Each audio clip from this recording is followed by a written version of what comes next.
Hello, I'm Amanda Howerton-Fox.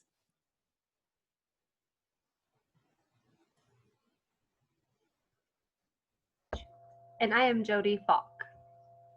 We are excited to share this new project, Tools for Teaching English Syntax through ASL. This project began a few years ago when I met Jodi at a deaf education conference. She was an administrator at a school in New York near my college. In the school process of transitioning from those who use total communication to a bimodal communication, in early childhood it has been fine, but for those school-aged children, they typically struggle. And schools have been able to buy different programs and curriculum, but those school-age children really struggle with how to teach English and writing, and they need support for that area. We surveyed teachers to find out how they felt about their English knowledge and their ASL knowledge. Most teachers felt comfortable with their English knowledge. However, they did not feel comfortable with their ASL knowledge. So we know that you can't teach English effectively in a bye-bye environment if you're not comfortable with ASL knowledge. We have 3 goals: to identify which English structure we would like to develop to make more fluent writers out of our children, to identify ASL structures that support the English language structures, and then develop curriculum materials for teachers to help them understand and make that connection between English and ASL grammar. Also to help students understand that connection. We developed a curriculum team, and we have a researcher on that team, Amanda Howerton-Fox. And we have 2 educational supervisors, which includes myself, I'm hearing, and then another supervisor who is deaf. And 2 teachers, 1 hearing teacher who teaches English and 1 deaf teacher who teaches ASL. This slide shows the English language structure that we were focusing on for kindergartners.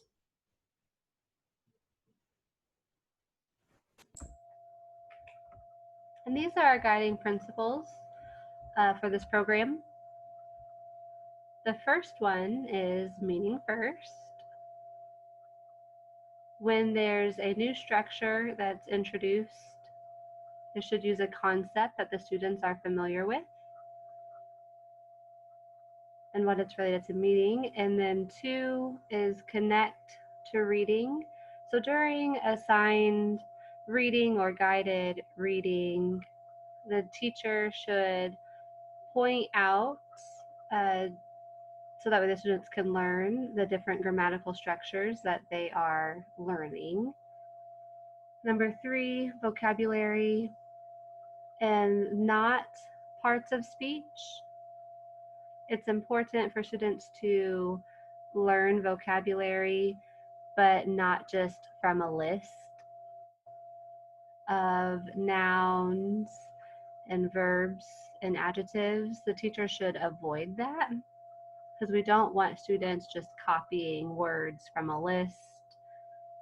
We want the students to express language. And number 4 is when there's a new pattern, to keep it in a minimal form. And that means that when a teacher introduces a new structure for the first time, they must keep it simple, not complicated. For example, if you're teaching articles, start simple. Teach the article plus a noun, not an article plus an adjective plus a noun. That will come later. It's more complicated. So at first, keep it simple. And number 5 is accountability. And what I mean by that is the students in their writing maybe put down a concept of a structure. They may use a concept of a structure that they haven't learned yet, which is great. That's awesome. But maybe they made a mistake, and the teacher should not fix those mistakes. Just leave those mistakes. Only focus on what you have already taught. Okay? And the number 6, spelling and punctuation are de-emphasized. I'm not going to focus on that because that will come later on in the curriculum. It will show up later. In early kindergarten, it won't. It's appropriate for them to make up spelling. It's appropriate for them to misuse nouns, and those are appropriate mistakes. So right now, just leave those. That's fine. So those 6 listed there are our beliefs and guiding principles. We created structures for the modules, and these structures are shown in the following slides. Here's our overview of the student learning objective as the first one, which is what the student has learned. That statement says what the student will learn in the module once they are completed with that module. And then prior skills. And those are those ASL standards that students should have mastered before beginning the module. And the third one is establishing student relevance. And that means those students will have a target for a syntactic structure and to have those connections between what they should be doing, and that will happen through spoken, listening, receptive skills in writing and reading.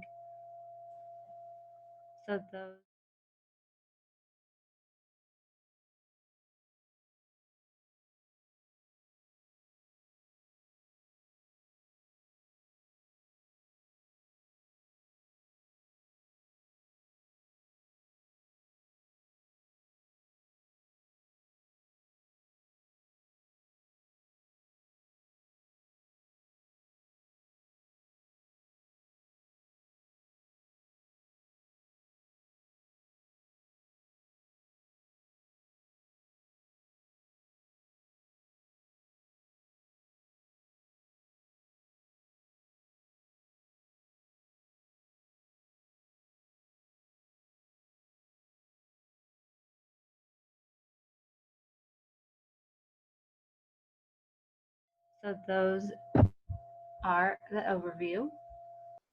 Each module has 3 resources. There's an anchor video, and that video shows how the language structure is expressed in ASL.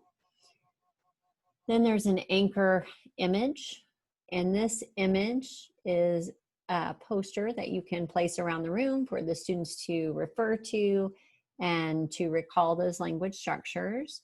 And then there's an anchor text. These texts include a variety of representations of these syntactic structures.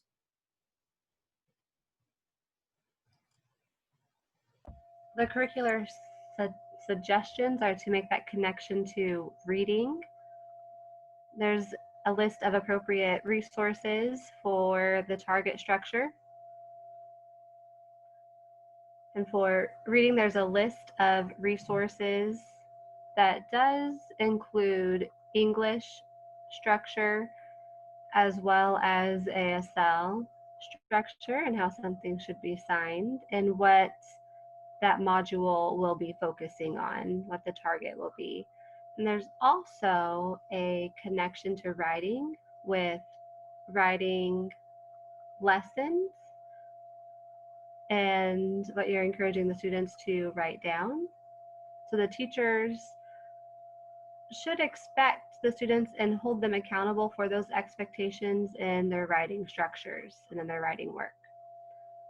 They also have the anchor video and charts and images. You should leave those posted in a place where it's visually accessible for the students to support them to work independently during their independent practice writing time. Finally, each module has a teacher's guide for the teachers in both English and ASL. This guide has two components. The first component talks about common confusions that teachers and students have related to grammatical structures. And secondly, it explains how students write and what it should look like, what's acceptable, what's not acceptable. And that explains those structures that are acceptable and not acceptable. The following slides are sample modules from kindergarten, and they are adjectives plus nouns.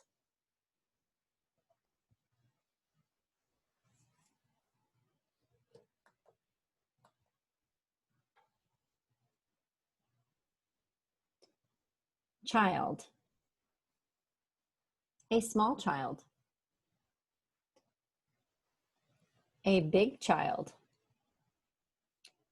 an excited child, an angry child, a furious child, a heavy child, a really heavy child, a thin child, a lightweight child that you could just pick up, dog, a big dog, a huge dog, a small dog, an old dog,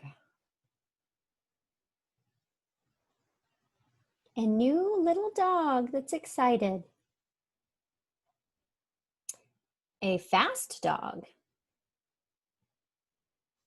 a dog running quickly, a slow dog trudging along, an excited dog with its tail wagging, an angry dog that barks, a heavy dog, a lightweight dog that you can just pick up and carry around and pet, a big heavy dog, a lightweight dog,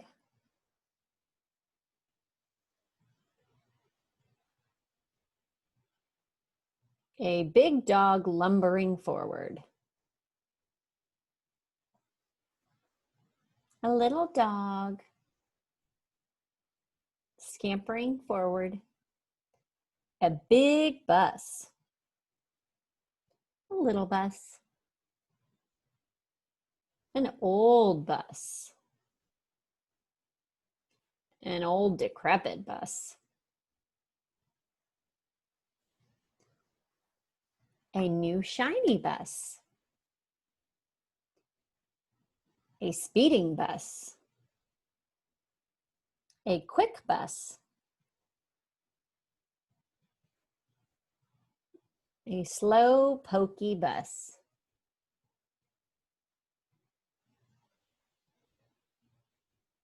A bus just traveling at regular speed. Coat. A big coat. A little coat. An old worn out coat with holes. A new coat. It's looking rather dapper. A big thick coat with a hood and a zipper. A thin coat like a jacket. School.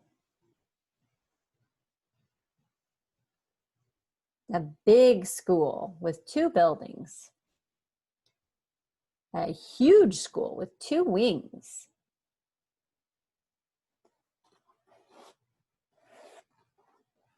A small school. A little tiny school. A school that has been around for years. A school that has been neglected for many years. An old school. A new school that was recently built. A new school that's bright and shiny that you go into. A new school, oh.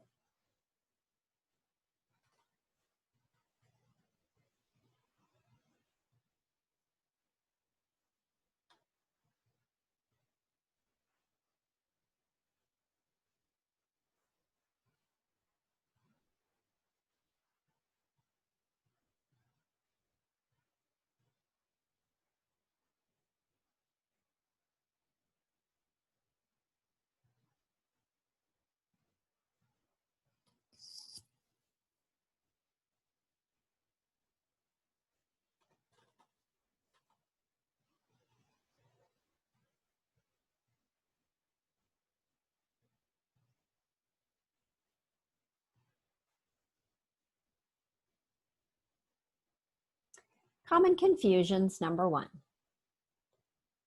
Adjectives can describe things that can be seen as well as unseen. Adjectives are often co-articulated in a noun. In ASL, they are not presented as separate words. Number 3, numbers themselves are not considered adjectives. Numbers actually tell quantity, not describe information about a noun. Acceptable and not acceptable productions. It is unacceptable to have an adjective alone. It must be written in conjunction with a noun. Number 2, adjectives must be written directly before the noun. So you cannot accept something that was written as car and then big. Number 3, students can write more than one adjective. That is fine. Like they can write a big brown car. That's fine. It's also acceptable if they mix the order of the adjectives. That is still acceptable. So they could say a brown big car. Number 4, you cannot accept more than one noun in the writing. So for example, big house car is not acceptable. Big house or big car is. What's next? First, we need to continually develop modules. We do have some, but we would like to make more modules all the way up through 8th grade. Secondly, we would like to continue research and in the classroom to see if it is helping students understand English grammatical structures And third, we would like to see if the modules themselves help the teachers understand the English and ASL language structures. If you or your school is interested in being involved with us and would like to try a module out in your classroom, please do let me know. We would love to collaborate with you.